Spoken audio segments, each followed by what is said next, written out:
This is Pet Life Radio. Let's talk pets.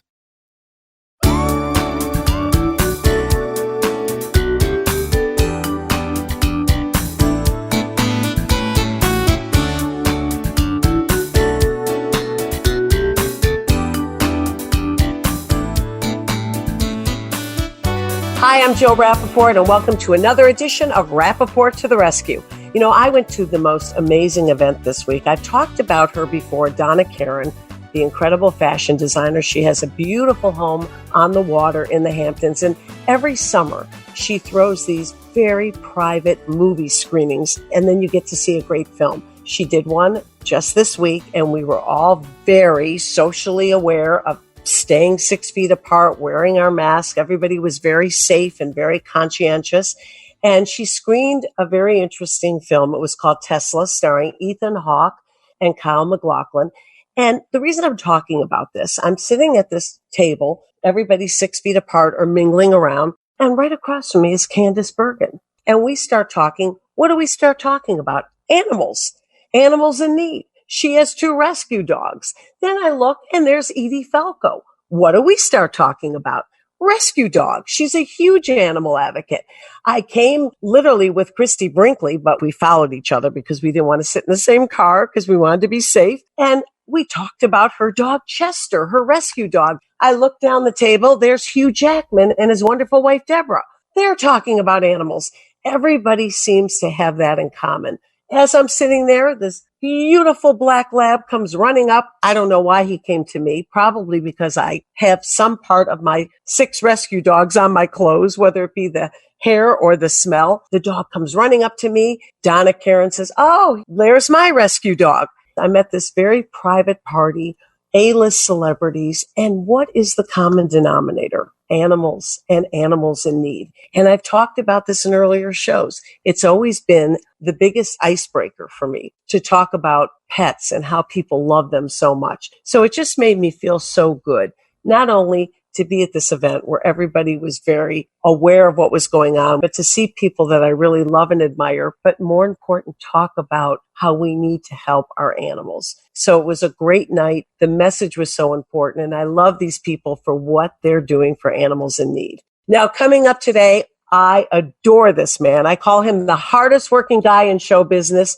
the world's most famous weatherman. Who doesn't love Al Roker? Al has a new book out, his 13th book. Can you believe it? That's what I mean by the hardest working man in show business.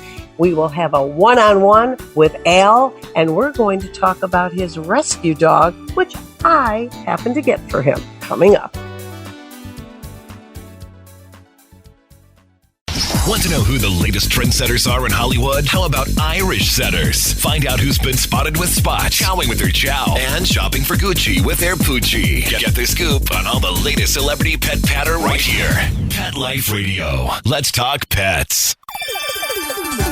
Let's talk pets on PetLifeRadio.com.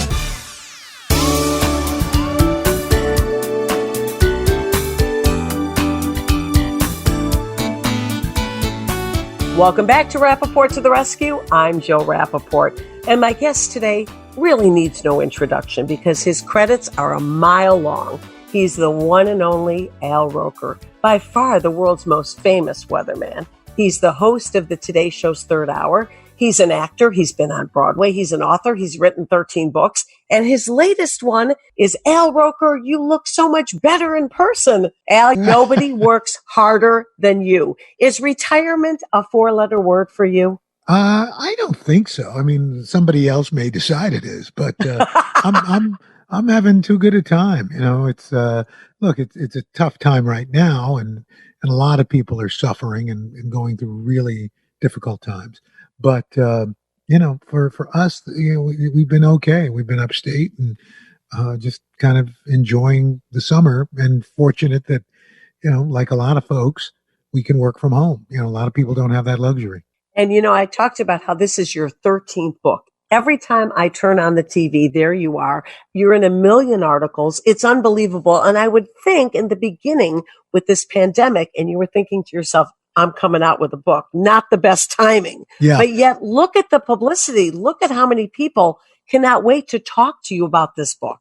Oh, thanks, Jill. It's funny. It originally was supposed to come out June 2nd. And I pleaded with the publisher. I said, can we push this back? Because, I just was worried we would be where we were, like in the middle of June, beginning of June, where, it was a really, really tough time in this country and quite frankly around the world.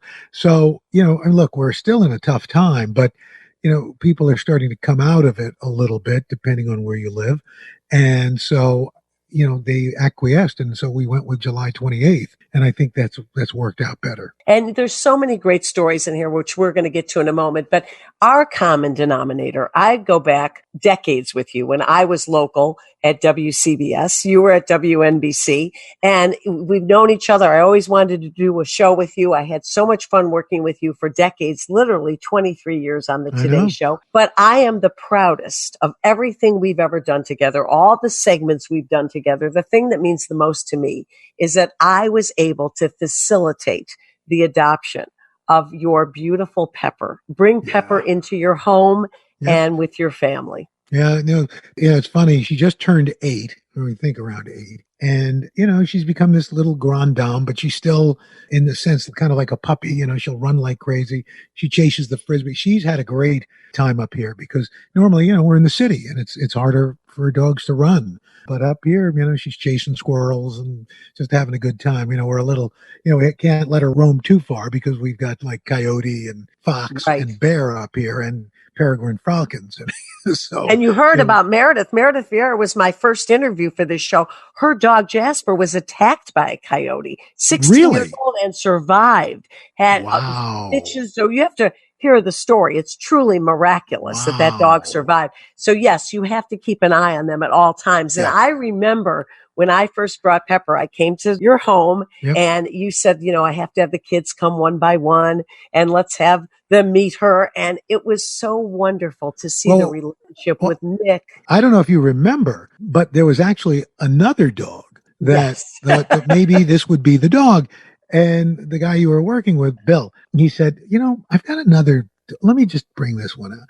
And, Nick, who was at that time kind of frightened of dogs, Pepper just climbed into his lap and started licking him and he was giggling. And it was really, and then Leela came home and that was it. She was love at first sight. And the funny thing is Deborah is her alpha. You can have Pepper on your lap, rubbing her belly. She's in a semi state of, catatonia, just thrilled. And Deborah walks through the room and it's like, oh, pardon me, gotta go. And she's, isn't that how you are too? Yeah, pretty much. Gotta go. Pretty much. Gotta go. And we should mention that you have been married 25 years. Yeah, it'll be 25 years in September. That is truly incredible. And, Al, I don't have to tell you, we've been hearing a lot of stories lately. This pandemic has been a little frightening in so many ways, but it's also put an incredible strain on a lot of relationships. And yet you two seem to have thrived. Well, look, we, like everybody, you have your moments, but you look at this and you've got to be filled with gratitude that you've got a good situation. You're not wanting, there's so many other people who are suffering. So, whatever little differences pop up, you're kind of like, okay, let's get over ourselves. That's right. And you learn to really understand what's going on and appreciate all of the gifts and blessings that you have. Not only Pepper, who I would imagine, your children, your life, but Pepper added a lot of joy and comfort during the pandemic because you really got to spend, I would imagine, quality time with her. Sure. You've never been with her so much. Yeah, no, I haven't traveled. And I took a trip to Tennessee to do something with Nick about 2 weeks ago. But up until then, the last time I traveled was the end of February. So it's been nice. I started a garden out back and this cooking show, isn't Nick doing a cooking show with you? Yeah, we're doing a little cooking thing that just kind of grew organically, no pun intended. But I was starting to do some Instagram cooking things. And Deborah said, why don't you have Nick help you, film them? And I said, okay. So it just kind of grew into this thing where to the point now where if I do anything without Nick cooking wise, people are like, where's Nick? We like you, but where's Nick? Where's Nick? Is he a better cook than Dad? No, he's not, but he's a funny kid. And, he asks questions that I think the average person who's not a cook would ask. So, he's added a lot to the program. I have to tell you, I have a lot of your books, and I just got this one right here for our listeners. I'm holding it up right now, and everyone gets such a kick out of the title. I mentioned it at the top of the show and leading into you, but I love, you look so much better in person. You know what, Al? I kind of heard the opposite for me, which was more depressing. I don't know how you feel, but if someone says, you really look great on TV, then you're thinking, so I look like garbage in person? Well, but here's the thing, for me at least, because literally I would hear it every day. Pre-pandemic, I'd go out to the window and shake hands with folks on the plaza, and which I don't know, will we be doing that again? I don't know. Never But anyway, again, right? they would say invariably once a day, somebody would say, "Oh my gosh, you look so much better in person," and I know they think it's a compliment, but I actually make my living on TV, so. That's not really. Obviously, it hasn't hurt you. Hello. Not so much, but it's an odd, and I think people are nervous when they meet somebody for the first time, whether it's on TV or not. And so I think that sounds complimentary, but not so much. Well, I'll tell you, looking at you, people do really believe that you have the perfect life. I mean, they see you on TV. They know about your lifestyle. They see your beautiful family. You've got the wonderful rescue dog. And the book is very poignant because you really talk about so many things, chances you've taken, things that you've done, and always to not be afraid. And Leela was very instrumental in that messaging, right? Oh, absolutely. At one point, it's a chapter we break them up into what we call altruisms. And one of them is, always say yes, never say no. And I got a call from my agent wanting to know, would you want to be in the play Waitress, the musical? And I said, they want me to be the hunky Dr. Palmater, who woos Jenna. I said, no, they want you to be old Joe. Old Joe. Yeah, emphasize old. Old Joe. I mean, literally, almost every other actor who's played old Joe is like in their late 70s and early 80s. On their way out. Yeah, it's like, what does that say? Okay. In any event, so the guy said, my agent said, why don't you go watch the show, see if you don't want to do it. So Leela came with me, and at the time she was at LaGuardia School of Performing Arts, fame school. And show finishes, and I said, I don't think I can do this, sweetheart. She says, Dad, it's Broadway. Who says no to Broadway? I said, but there's a song. She goes, I timed it. It's 2 minutes and 20 seconds. You can talk on pitch, Isn't that amazing? But look at her parents. I said, but I said yes. And it was one of the most rewarding experiences of my life. So much so I went back a year later and did it for another 8 weeks. I mean, it was, and everybody said, well, how could you do that? The Today Show. It was so invigorating. And I think that's the thing. People say, I don't have time to write a book. And we find time to do the things we love. Yeah. I mean, and that's one of the things I say in the book is, if you want to make your day better, get up an hour earlier than you need to. That's what I live by. I always say, if you do what you love, you never work a day in your life. Yeah. So, it was fun writing the book, in that there were all these things that had happened that as I was talking it through, I had forgotten happened. And I thought, well, maybe now I better write this down because I'm getting old. It's going to be You're going to be old Joe. Old Joe, old Al sitting in the corner, and, Leela or Courtney saying to their kids, see, Grandpa actually used to do things instead of just being a veg over there, Yeah. Well, Leela taught you that very poignant and important lesson. Was there anything in your life that you passed up? And if Leela would have been there next to you, you would have done? I don't think so, because I've tried to say yes to as many things as I can. I just thought that was so far out of my wheelhouse, because I think, look, we're all afraid of failing. And in this line of work, we fail publicly. And my biggest concern, especially in that instance, was that, the cast and the crew would think, who's this jamoke coming here? He's a weatherman, And I can tell you, Jill, the crew and the cast could not have been sweeter, could not have been lovelier. And I keep in touch with a lot of them still, and my heart goes out to them, because you look at Broadway, and it's decimated right now. Now they're talking about like January of 2021. Look, there's not going to be Radio City Music Christmas Spectacular. Right. No Rose Parade. Still waiting to find out if there's going to be a Thanksgiving Day parade. And you wonder, what about the Super Bowl? I mean, really, how is this all going to happen? Yeah. Especially now with all of these players getting sick. And, I look at you, and you've been doing the most of your life. And, you've really had to reflect on a lot of things during this period. And I've had people say to me, I was at an event just last night and I brought you up because I said I was interviewing you for this podcast and how I got you your rescue dog. And they said, when's he coming back to the studio? Yeah. And you know what? That's probably a question that you're getting a lot. I happen to love you at home too, but I miss the dynamic. Yeah, well, with the it's family. tough. It's tough. And part of the problem is right now is that we can only have a limited number of crew The in the distance, yeah. in the studio. Like there's no audio person. You remember the way it used to be. We had Yeah. 6 cameras.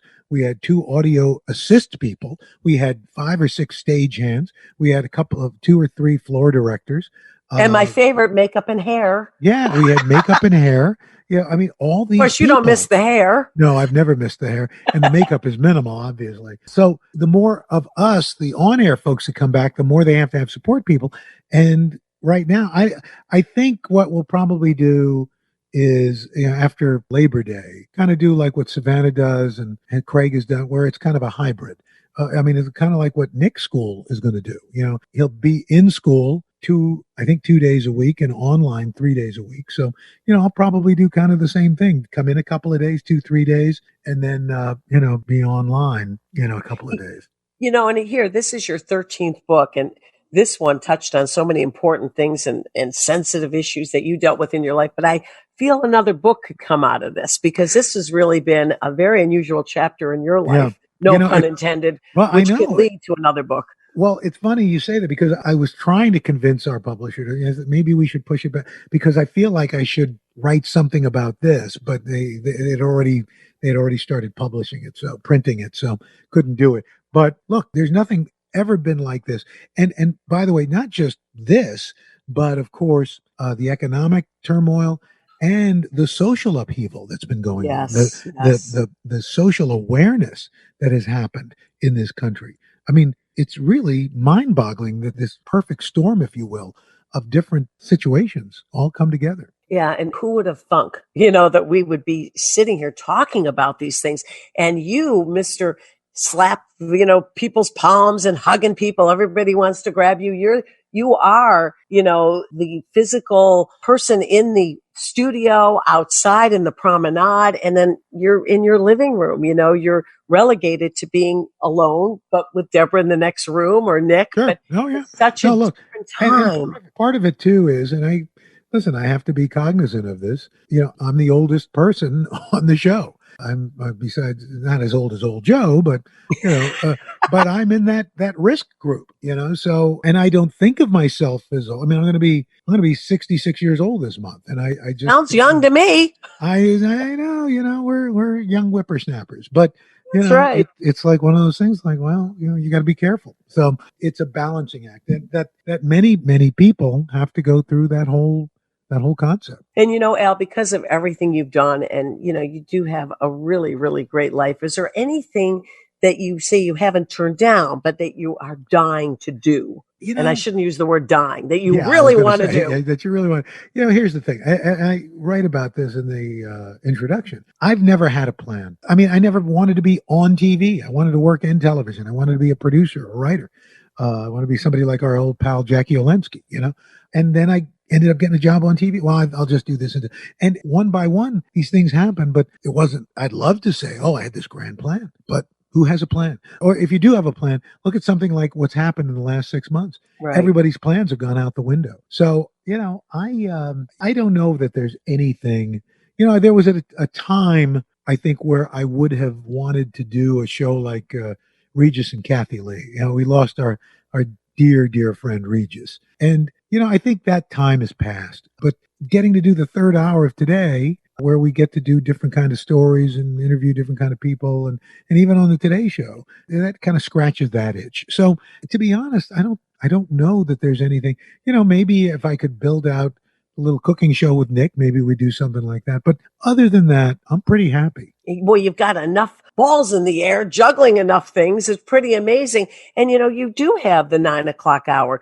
People think first and foremost, definitely the most famous weatherman in the world, but you are also a very revered, beloved talk show host. I consider that, it's a talk show. It's a great hour, and you get to show a different side of your personality. You get to interview people. You get to go to events. I mean, hey, you were on the red carpet as much as I was, and I was we the had a good time. entertainment reporter. Yeah. So you do get to do all of that. And the celebrities obviously love talking to you, which is so wonderful. But I do think after watching you, especially the last few months, that there would be another book here, because I see a whole different side of you as you reflect on the air. And we'll see. We'll see how this one does. Thanks to folks like you, I think it'll do okay, but we'll see. I think you're off to a great start. And again, I'm so grateful that I was able to help with Pepper. Is there a chance you may get another rescue dog out? Because you know where to go. No, I know. Here's the thing. I consider Pepper, and I've had a number of dogs in my day from when I was a kid, and Pepper is about the best dog I've ever had. And as I've said to Deborah, I said, I would hate to come up with another dog that doesn't live up to Pepper. And not inconsequentially, what if they don't get along? So I'm one of those people. I was like, quit while I'm ahead. We got Is she in the room listening to this? No, if Deborah were here, Alpha. She'd be here. Yeah. No. And Deborah just adores her. I was so happy when I first, the first couple of weeks, and Deborah was like, I'm in love. But isn't it great? I mean, she really just puts the whole family, makes them all one big mush, right? She's such a great little girl, she's got those big eyes. She's just a cutie.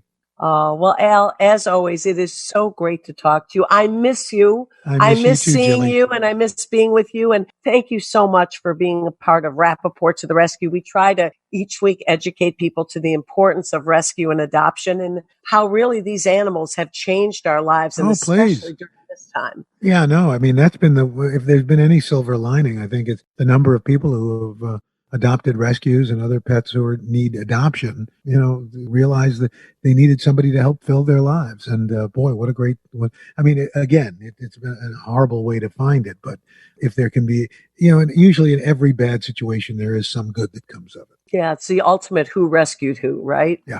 Yeah. Well, Al, there's some horses available too, and I know you got some land there, so let me know. Yeah, you know how I feel about horses. I mean, I think they're magnificent animals, but the fact is, no horse really wants you on it. They are tolerating you. They will put up with it.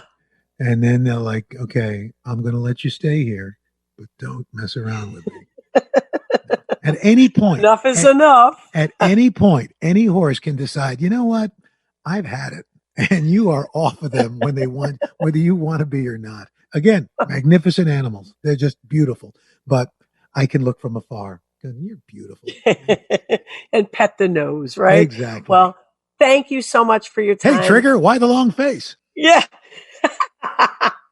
And again, great book. I've been reading through it. I've been having so much fun. Al Roker, you look so much better in person. It is really a lot of fun. And here's to number 14. I'm predicting all right now. Thank you, Great Jilly. to see you. Thank you so much. Really appreciate it. All right, when we come back on Rappaport to the Rescue, it's the Jill Bill section. Bill Berloni coming up.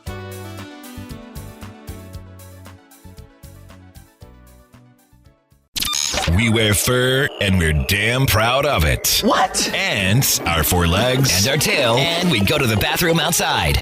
Well, we may not be too proud of that. Sniff around. Then mark your spot right here. Pet Life Radio. Let's talk pets. Let's talk pets. Let's talk pets. On Pet Life Radio. Pet Life Radio. PetLifeRadio.com.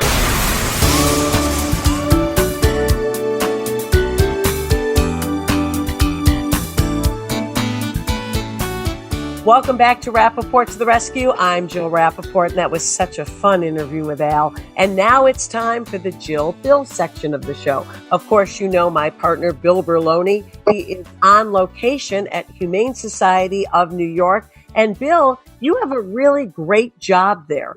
Every week you go and you really help these animals in need hopefully find a wonderful home. Tell us about your role there. My role here is I'm the director of animal training and behavior. And each week I come in and I evaluate the new dogs that come in and cats. I'm also set up training protocols. I set up training protocols for them to get better to be adopted. And that really makes such a difference because, as you know, when they come in, their situation is usually horrific and they're scared, they're frightened, and you help them to get acclimated and to become hopefully viable for families. You know, you train them, you take them out, you show them love and attention, and you've had incredible success, haven't you? Yes, absolutely. I mean, Jill, not every animal's damaged. Some of them are just unfortunate, and they come in and find homes real quickly. But right now, I have one of our seniors on my lap. His name is Buddy, and I thought while I'm doing this interview, let him be with me and just get some quality time one-on-one.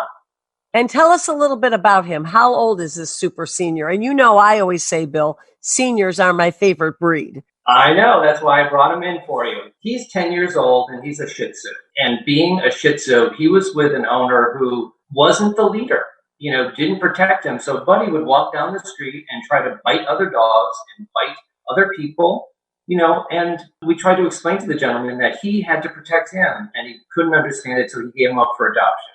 I'm looking at you. Okay. Our listeners can't see what I'm seeing. They can only hear this story, but I'm looking at this fur angel cuddled up in your lap. You have your arms wrapped around him.